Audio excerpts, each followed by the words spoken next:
இலங்கை அரசியல் களத்துல ஒரு பேசு பொருளா மாறி இருக்கக்கூடிய அரசு புலனாய்வு பிரிவோட முன்னாள் பிரதானி சுரேஷ் சலே மாரடைப்பு அப்படின்னு சொல்லி இப்போ கொழும்பு தேசிய வைத்தியசாலையில அவருக்கான சிகிச்சைகள் வழங்கப்பட்டுட்டு வருது. ஏற்கனவே உயிர்த்த ஞாயிறு தாக்குதல் விசாரணைகள் தொடர்பா சிஐடி தடுப்பு காவல்ல தடுத்து வைக்கப்பட்டு விசாரணைகள் மேற்கொள்ளப்பட்டுட்டு வந்த இந்த சுரேஷ் சலே மேல இப்போ இன்னும் பல குற்றச்சாட்டுகள் முன்வைக்கப்பட்டிருக்கு. பிரகீத் எக்னெலிகூட காணாமலாக்கப்பட்ட சம்பவம் தொடர்பான ஆதாரங்களை சுரேஷ் சலே மூடி மறைச்சதாகவும் நீதிமன்றத்துக்கே இந்த சம்பவம் தொடர்பா போலியான ஆவணங்களை சமர்ப்பிச்சிருக்கதாகவும் இப்போ தகவல்கள் வெளியாகி இருக்கு. ஈஸ்டர் ஞாயிறு தாக்குதல் விவகாரம் மட்டும் இல்லாம இந்த பிரகீத் எக்னெலிகூட காணாமலாக்கப்பட்ட விவகாரத்திலையும் எதுக்காக இந்த சுரேஷ் சலேவோட பெயர் இப்போ அடிபட ஆரம்பிச்சிருக்கு, இந்த தகவல்களோட முழுமையான பின்னணி என்ன அப்படிங்கிறது தொடர்பா இந்த வீடியோல பார்க்கலாம். எதிர்வரும் 4/7/2026 வீல்ஸ் நகரில் தேர் திருவிழா மிக கோலாகலமாக நடைபெற உள்ளது. அனைவரும் வந்து ஆஞ்சநேயரின் அருளை பெற்று செல்லுங்கள். இலங்கை ஊடக வரலாற்றிலேயே மிக முக்கியமான ஊடகவியலாளராக கருதப்படக்கூடிய பிரகீத் எக்னெலிகூட கடத்தப்பட்டு காணாமலாக்கப்பட்டு சரியா 6000 நாட்கள் கடந்திருக்கக்கூடிய பின்னணியில இந்த 6000 நாட்களை நினைவு கூறுற விதமா கொழும்புல ஏற்பாடு செய்யப்பட்டிருந்த நினைவு பேருரை, அது மட்டும் இல்லாம ஊடக சந்திப்பு ஒன்று நடத்தப்பட்டிருந்தது. இந்த ஊடக சந்திப்புல கலந்துக்கிட்டு கருத்து தெரிவிக்கும் போதுதான் பிரகீத் எக்னெலிகூடவோட மனைவி சந்தியா எக்னெலிகூட நாட்டுக்கு பல முக்கியமான தகவல்களை வெளிப்படுத்தி இருக்காங்க. இப்படி சந்தியா எக்னெலிகூட மூலமா வெளியிடப்பட்டிருக்கக்கூடிய இந்த தகவல் எல்லாமே இன்றைய நாள்ல ஒரு பேசு பொருளா மாறி இருக்கு. இவங்க வெளிப்படுத்தின தகவல்கள் என்ன அப்படிங்கறத இப்போ விளக்கமா பார்க்கலாம். 2010ஆம் ஆண்டு ஜனவரி மாதத்துல பிரகீத் எக்னெலிகூட காணாமலாக்கப்பட்டதுக்கு அப்புறமா அவங்களுடைய மனைவி சந்தியா எக்னெலிகூட என்ன பண்றாங்கன்னா ஹோமாகம போலீஸ் நிலையத்துக்கு போய் ஒரு முறைப்பாடு பதிவு செய்யறாங்க. ஆனா அங்க இருந்த போலீஸ் பொறுப்பதிகாரிகள் இந்த முறைப்பாட்டை ஏற்க மறுத்து சந்தியா எக்னெலிகூடவோட ஒரு கடுமையான கருத்து முரண்பாட்டுல ஈடுபட்டதாகவும் அவங்க இந்த ஊடக சந்திப்புல தெரிவிச்சிருந்தாங்க. கடுமையான கருத்து முரண்பாடுகளுக்கு அப்புறமா ஒரு மாதிரி இந்த வழக்கு பதிவு செய்யப்பட்டிருந்தாலும் கூட இது தொடர்பா எந்த விதமான விசாரணைகளும் முன்னெடுக்கப்படல அப்படிங்கிற ஒரு தகவலும் இப்போ வெளியாகி இருக்கு. இதுக்கப்புறமா அப்போதைய காலகட்டத்துல தேசபந்து தென்னக்கோனுக்கு கீழே இயங்கிக்கிட்டு இருந்த நுகேகூட குற்றத்தடுப்பு பிரிவுக்கு இந்த விசாரணை மாறுது. அங்க இருந்த சில நேர்மையான அதிகாரிகள் மூலமா இந்த விசாரணை தீவிரப்படுத்தப்பட்டதுக்கு அப்புறமா ஒரு ரகசிய போன் நம்பர் இந்த விசாரணைகள்ல சிக்குது. பிரகீத் காணாமல் போன அந்த கடைசி நிமிடங்கள்ல அவங்களோட பேசின அந்த நபர் யாரு அப்படிங்கிறத வெளிப்படுத்தக்கூடிய மிக முக்கியமான ஆதாரமா இந்த ரகசிய போன் நம்பரும் இருந்திருக்கு. இந்த ரகசிய போன் நம்பர் வெளிப்படுத்தப்பட்டதுக்கு அப்புறமா இந்த விசாரணைகள்ல முன்னேற்றம் நடக்கும் அப்படின்னு எதிர்பார்த்துக்கிட்டு இருந்த அந்த தருணத்துல அதுக்கு அடுத்த நிமிஷமே என்ன நடக்குது அப்படின்னா அந்த பிரிவுல இருந்து இந்த வழக்கு, அதாவது பிரகீத் எக்னெலிகூட காணாமலாக்கப்பட்ட இந்த வழக்கு பறிக்கப்பட்டு கொழும்பு குற்றத்தடுப்பு பிரிவுக்கு மாற்றப்படுது. கொழும்பு குற்றத்தடுப்பு பிரிவுக்கு இந்த வழக்கு மாற்றப்பட்டதுக்கு அப்புறமா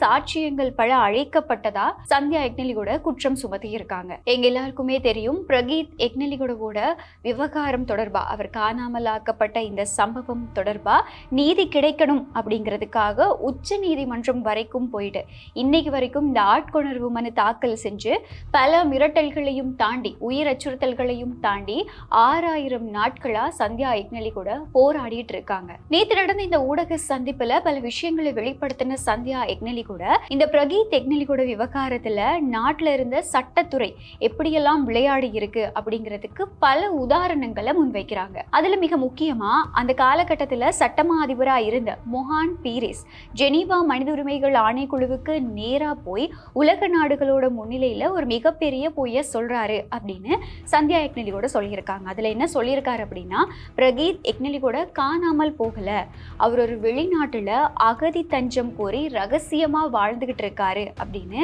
சர்வதேச மேடையில மொஹான் பீரிஸ் பொய் சொன்னதா சந்தியா எக்னெலிகூட குற்றம் சுமத்தி இருக்காங்க. அது மட்டும் இல்லாம இந்த பொய்ய இலங்கையில இருந்த சில பாராளுமன்ற உறுப்பினர்களும் பாராளுமன்றத்துல பேசி இருக்கதாகவும் அவங்க சொல்லியிருக்காங்க.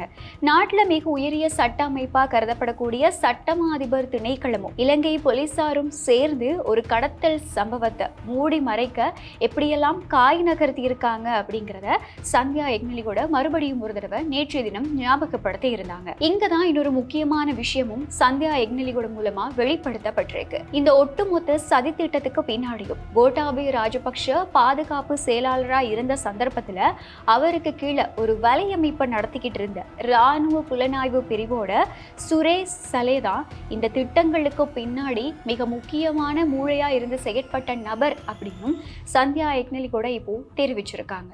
நல்லாட்சி அரசாங்க காலத்துல மைத்ரிபால சிறிசேன தடுப்பு காவல் உத்தரவுல கையெழுத்திடுறதுக்கு மறுத்த காரணத்தினால சில முக்கிய இராணுவ அதிகாரிகள் விடுதலையாகக்கூடிய சூழ்நிலை இருந்ததாகவும் இந்த இடத்துல வெளிப்படுத்தப்பட்டிருக்கு. அந்த சந்தர்ப்பத்துல எக்னலிகோட கடத்தப்பட்ட குறிப்பிட்ட பகுதியில அன்னைக்கு நாள்ல எந்தெந்த இராணுவ அதிகாரிகள் விடுமுறையில இருந்தாங்க, யார் யார் பணியில இருந்தாங்க அப்படிங்கிற விவரங்களை நீதிமன்றம் கேட்டிருந்த சந்தர்ப்பத்துல அப்போ இருந்த இராணுவ புலனாய்வு பொறுப்பதிகாரியான சுரேஷ் சலே இது தேசிய பாதுகாப்போட சம்பந்தப்பட்ட ஒரு விடயம் அப்படின்னு சொல்லி அந்த விவரங்களை கொடுக்க மறுத்திருக்காரு. எது எப்படி இருந்தாலும் நீதிமன்றத்தோட கடுமையான அழுத்தத்துக்கு அப்புறமா ஆவணங்களை சமர்ப்பிச்ச சுரேஷ் சலே ஒட்டுமொத்தமா திருத்தப்பட்ட போலியான ஆவணங்களை தான் நீதிமன்றத்துல சமர்ப்பிச்சிருக்காரு அப்படின்னு சொல்லி இப்போ ஒரு குற்றச்சாட்டு முன்வைக்கப்பட்டிருக்கு. அதாவது சுரேஷ் சலே மூலமா போலியான ஆவணங்கள் நீதிமன்றத்துல சமர்ப்பிக்கப்பட்டது மட்டும் இல்லாம முழுமையான சாட்சிகள் எல்லாமே முற்றாக அவர் மூலமா அழிக்கப்பட்டிருக்கு அப்படிங்கிற ஒரு தகவலும் இப்போ வெளியாகி இருக்கு. சுரேஷ் சலேவோட